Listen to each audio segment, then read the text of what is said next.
counting. The enemy wants you to count.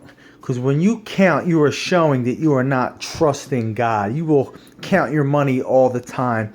You will count your paint or your diapers or your wipes or whatever you have to count at work. Just count. Call your bank account up and count. Because when you count, you are showing you are not trusting God. When you count, you will put a spirit of doubt, fear, worry.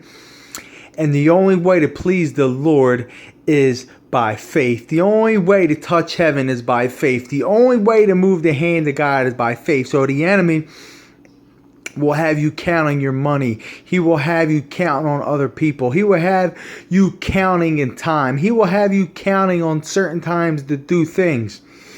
This is all a strategic plan, plot, scheme, tactic, weapon formed against you to bring on worry, to bring on fear, doubt, confusion. King David went to the giant with just a stone, and he killed the giant in faith. Then he got promoted. Then all of a sudden he started counting his men. He showed the Lord that he was putting his faith in his men. And us believers is the same thing.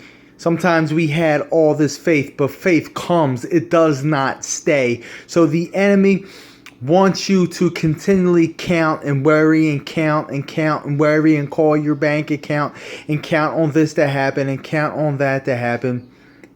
You think you're being shrewd. You think you're being wise. You think you're being a good manager, but it is a scheme of the enemy. God wants you to have faith, trust, and let go. And when you count, you are showing in your actions that you are not trusting the Lord. Christ cares.